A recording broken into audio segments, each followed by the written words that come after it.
বঙ্গ সফরে প্রধানমন্ত্রী নরেন্দ্র মোদী কোচবিহারে জনসভা। নরেন্দ্র মোদীর কোচবিহারের রাসমেলা ময়দানে জনসভা মোদীর। নিশীথ প্রামাণিকের সমর্থনে জনসভা নরেন্দ্র মোদীর। কড়া নিরাপত্তা রাসমেলা ময়দানে। বিমানবন্দর থেকে ময়দান পর্যন্ত রাস্তায় বসেছে ব্যারিকেড। কর্মী সমর্থকদের জন্য তৈরি করা হয়েছে তাঁবু। এই মুহূর্তে সরাসরি আমাদের সঙ্গে রয়েছেন আমাদের প্রতিনিধি কিংশুক। প্রধানমন্ত্রী আসছেন, নরেন্দ্র মোদী আসছেন, হাই ভোল্টেজ প্রচার। এই মুহূর্তে কি পরিস্থিতি দেখাও।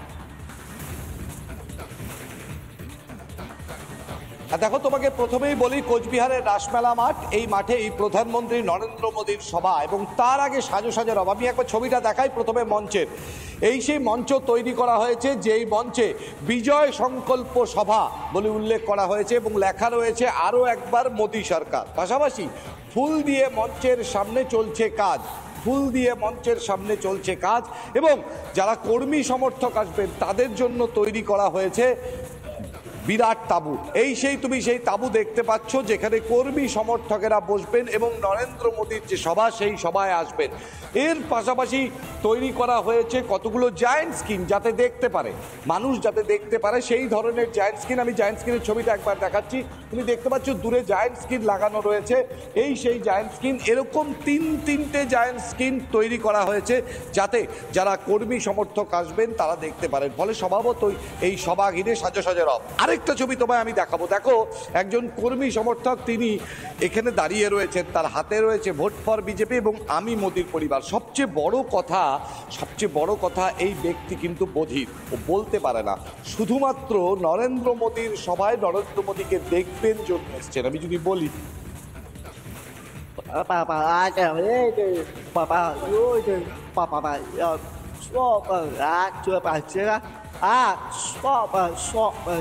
তুমি দেখো উৎসাহটা কোন, উদ্দীপনাটা কোন লেভেলে। কারণ একজন মুখ বধির, সে কিন্তু এসেছেন শুধুমাত্র নরেন্দ্র মোদীর সভায় তাকে দেখবেন, তার বক্তব্য শুনবেন বলে।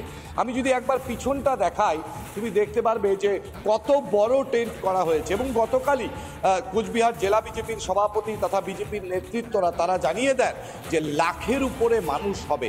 এবং এই যে রাসমেলা মাঠ, এই ঐতিহ্যশালী এই মাঠে এর আগে 2019 সালে নরেন্দ্র মোদী এসেছিলেন, সেবারও জনসমুদ্র হয়েছিল। এবারও তারা আশা করছেন যে এই জনসমুদ্রে পরিণত হবে এবং তার জন্য যা যা ব্যবস্থা করার সেই সমস্ত ব্যবস্থাপনা সম্পূর্ণরূপে সম্পন্ন। কড়া নিরাপত্তার বলয়ে মুড়ে ফেলা হয়েছে সমগ্র এলাকা। এবং আমরা যে সূত্র মারফত খবর পাচ্ছি, 3:05 নাগাদ তিনি কোচবিহার বিমানবন্দরে নামবেন এবং তারপর এই মঞ্চে আসবেন। বিমানবন্দর থেকে রাসমেলা পর্যন্ত পুরো রাস্তার দুপাশে বাঁশের ব্যারিকেড দেওয়া হয়েছে।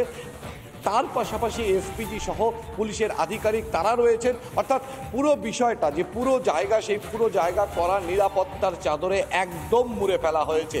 এবং কিছুক্ষণ পর হয়তো ধীরে ধীরে কর্মী সমর্থকেরা আসতে শুরু করবেন, এমনটাই বিজেপি সূত্রে খবর। এবং তার জন্য যা যা প্রস্তুতি তা সম্পন্ন। সন্ধু, একেবারে কিংশুক সেই পরিস্থিতি তুমি দেখালে। প্রধানমন্ত্রী সভা আজ দুপুর 3টে, 3:30 নাগাদ প্রধানমন্ত্রী ওখানে বক্তব্য রাখবেন এবং এখন থেকেই সেখানে উত্তেজনা তুঙ্গে। সেখানে বহু মানুষ এসে ভিড় জমিয়েছেন। এবং অন্যদিকে আজ উত্তরবঙ্গে যাচ্ছেন, উত্তরবঙ্গে সভা রয়েছে, উত্তরবঙ্গে রয়েছেন মুখ্যমন্ত্রী এবং সেখানেও সভা রয়েছে তার। সেই কোচবিহারেই রয়েছেন আমাদের প্রতিনিধি অনুপম। একদিকে মোদীর সভা ঘিরে উত্তেজনা, সেখানে মানুষ রয়েছেন, সেখানে বহু মানুষ ইতিমধ্যে ভিড় জমিয়েছেন, কিন্তু মুখ্যমন্ত্রীও আজকে সভা করছেন। সেখানের কি পরিস্থিতি অনুপম?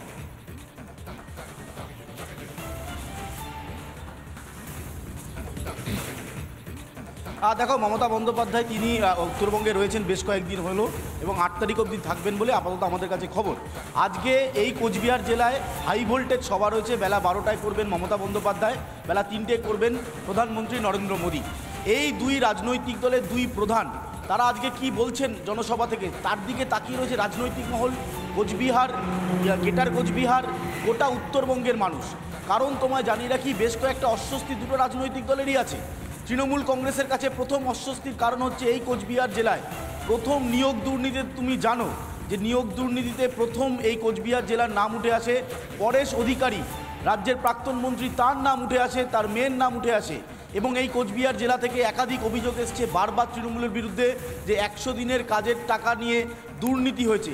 এছাড়াও যে সমস্ত দুর্নীতির দায় এই মুহূর্তে তৃণমূল কংগ্রেসের মাথার ওপর রয়েছে, তার সিংহভাগই কিন্তু এই উত্তরবঙ্গের বিভিন্ন জায়গা থেকে উঠে এসছে। স্বাভাবিকভাবে ভোট প্রচারে গিয়ে তৃণমূলের নেতৃত্বর কাছে এইটা একটা অস্বস্তির কারণ হয়ে দাঁড়াচ্ছে। আজকে মমতা বন্দ্যোপাধ্যায় কোচবিহারে যখন প্রধানমন্ত্রী থাকবেন তখন তিনি কি এই সমস্ত দুর্নীতি নিয়ে কোনো উত্তর দেবেন, কোনো কথা বলবেন? অন্যদিকে তোমায় জানিয়ে রাখি, নিশীথ প্রামাণিক বনাম উদয়ন গুহ প্রত্যেক দিন রাজনৈতিক লড়াই চলছে এই কোচবিহার জেলায়। কখনো নিশীথ প্রামাণিক অভিযোগ করছেন তার কনভয়ে হামলা, কখনো উদয়ন গুহ অভিযোগ করছেন তার কনভয়ে হামলা। এই দুই নেতার মধ্যে যে বারবার মারপিট যে ছবি গোটা বাংলার মানুষ দেখছে, তার কোনো প্রভাব ভোট বাক্সে পড়বে এটাও কিন্তু এই মুহূর্তে তৃণমূলকে ভাবাচ্ছে। অন্যদিকে বিজেপির অস্বস্তিও কিন্তু এখানে একাধিক রয়েছে। নিশীথ প্রামাণিক শেষবার জিতে আসার পর এই কোচবিহার জেলায় তুমি জানো একাধিক প্রতিশ্রুতি দিয়েছিলেন, সেই বেশিরভাগ প্রতিশ্রুতি কিন্তু এখনো পর্যন্ত পূরণ হয়নি বলে কোচবিহারের একটা বড় অংশের মানুষ বলছেন। বিজেপিকেও এখানে প্রশ্নের মুখে পড়তে হবে।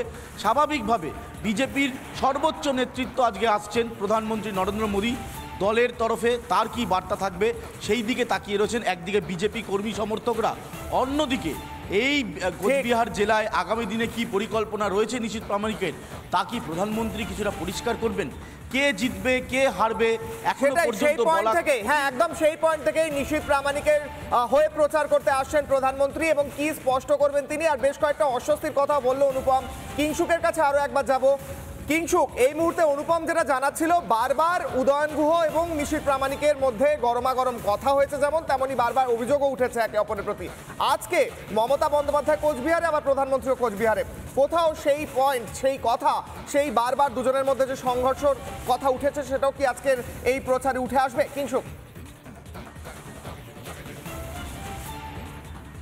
একদমই দেখো, বারবার শুধু তর্কাতর্কি নয়, একদম রীতিমতো সন্ত্রাস। উদয়ন গুহ বনাম নিশীথ প্রামাণিক, কখনো অভিযোগ হামলার, কখনো গাড়ি ভেঙে দেওয়ার, এমনকি সেই ঘটনায় আহত হয়েছেন রাজনৈতিক কর্মীরা। সেই প্রশ্ন অবশ্যই আজ দানা বাঁধবে এবং অবশ্যই উঠে আসবে। তুমি জানো আরেকটি কথা, যে গত 2 তারিখ অভিষেক বন্দ্যোপাধ্যায় শুধুমাত্র তার কোচবিহারে এসেছিলেন এবং এসে দলীয় যারা নেতৃত্ব তাদের সাথে বৈঠক করেন। অর্থাৎ এই যে বিষয়টা, এই যে সন্ত্রাসের যে কথা, কোচবিহার লোকসভা কেন্দ্রটি 1 নম্বর লোকসভা কেন্দ্র এবং এখন এই কথা উঠতে শুরু করেছে সন্ত্রাসেও নাকি 1 নম্বর। ঠিক সে জায়গায় দাঁড়িয়ে উদয়ন গুহ বনাম নিশীথ প্রামাণিকের যে ছবি বারবার বাংলা দেখছে, সেই কথা অত্যন্ত তাৎপর্যপূর্ণ। এবং তার সাথে আরেকটি তাৎপর্যপূর্ণ বিষয় হচ্ছে কোচবিহারের রাজবংশী ভোট।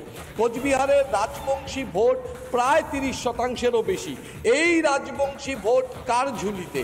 আজকে দুই যুযুধার নেতৃত্ব যখন বক্তব্য রাখবেন তখন এই প্রশ্নটাও দানা বাঁধবে, এই ভোট কার ঝুলিতে যাবে? যার ঝুলিতে এই ভোট যাবে, কোচবিহারের আকাশের রং কিন্তু সবুজ না গেরুয়া, সে প্রশ্নের উত্তর রাজবংশীরাই দেবে, এমনটাই রাজনৈতিক মহলের মত। তবে কোচবিহারের আকাশ গেরুয়া না সবুজ, কোন রঙের হতে চলেছে সেই কথা ভবিষ্যৎই বলবে। এই মুহূর্তে ধন্যবাদ অনুপম এবং কিংশুক।